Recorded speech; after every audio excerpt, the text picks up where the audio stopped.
Did you see much of Brussels itself? Did you get Yeah, out we and did. about? Is it right?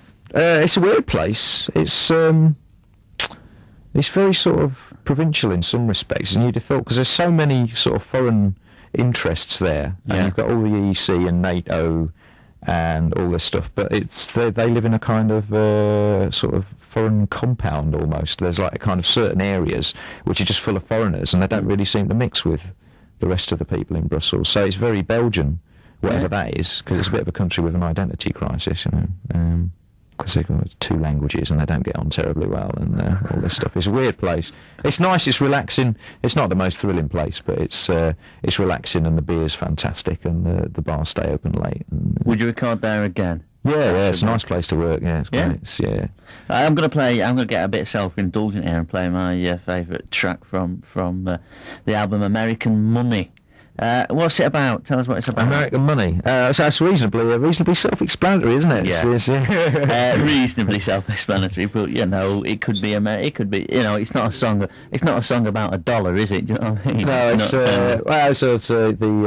what did I say? I would say it's probably brought on by the nonsense that you've seen with all the kind of collapse of communism and all this stuff, and the depressing spectacle of them being offered the simple alternative of the American road to capitalism, which is fairly depressing. So there you go. Right, you explained it better than that. Mind you, it was a silly question.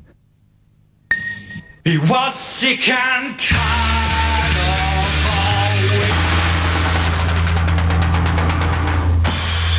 In the Times review of your gig that we've just been reading together there, he more or less says that the new fads aren't kind of ever going to be big pop stars, but they'll always have a strong following, from the loyal fans and things like that. Does that bother you?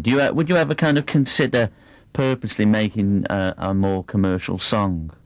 It doesn't really bother us. No, I mean that's always been the model we've had, if you like, for the way we wanted to kind of go forward, was as a band who slowly built up a following of people who were really into what you were doing, rather than playing the kind of hype game, which I think is works for some people, and is extremely destructive for other people. And plus, I just don't think it suits us. It doesn't suit the kind of music we make. We don't make kind of we don't make kind of instant 3.5-minute pop records, if you like. True, but you surely it could appeal to a lot more people. The stuff that you are doing now, couldn't it? How do you think you're going to get it to the people, though? Because writing songs like you do, you're not going to get Simon Bates playing. Well, I mean, we've managed to continue having a kind of nice perverse streak, which is good, because as you're saying, some of the stuff on the album is a bit more melodic, and some of the tracks do actually sound like proper songs. And once you get into that area, you get the record company on your back trying to get you to put an off-the-peg production on it, so as it'll get on Radio 1. And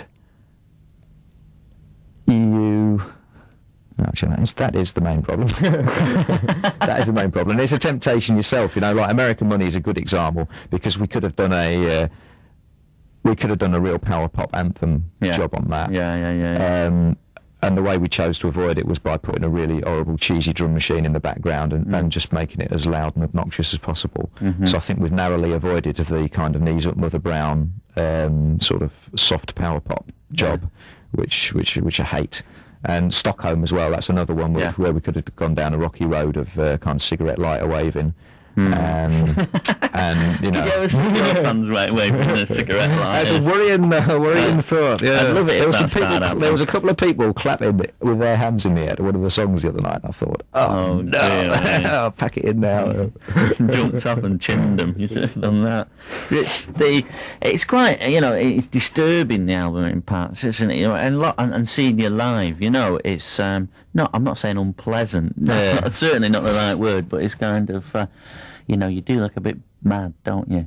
And you rant and chant, and the songs, you disturbed people, basically. No, not really. No, not at all. We're pretty easy-going people, who sort of enjoy life and all this stuff. I know it's a weird mix, especially when you're playing live. Because playing live, it's great. It's a laugh, and I enjoy it. and it cracks me up. But at the same time, part of the pleasure is definitely getting something out of your system, which is and that's the sort of intensity of it, and what makes it sound maybe a bit sort of disturbed at times. But is that what you've done with the album as well? Yeah, probably. Yeah, get it out your system. Yeah, yeah. Why do you put little bits of things in, like what's it called now? What's that little track in? It's about 23 minutes. So Teenage something. Teenage Combo. Oh, yeah. Why do you do that? Why do you put little goddamn art bits of art? That's art. That is. Yeah. Oh, right. For the listeners out there. No, but he messes about when you're trying to cue the next thing on the CD. You know what I mean? Yeah. Well, this is where's the song? This is the way we cannot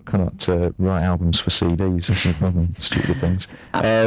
It's mainly because to try and get away from the idea of an album being a collection of,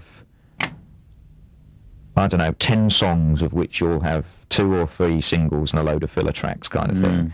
And there's a lot of albums that you hear that really give that impression. And the idea is to come out with something that has a beginning, a middle and an end and all kind of links together and has a sort of flow to it, rather than just being a collection of 3-minute songs, something. So that's why those bits are there.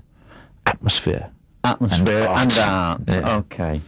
Wait, are you coming to town? You're playing in town in Manchester at all? We will be, yeah. I'm not quite. Have you got anything planned? We haven't got any dates lined up yet, but we definitely will be either in September or October. I was going to say, you're doing anywhere in the city week? Not sure. Not sure about that at the moment.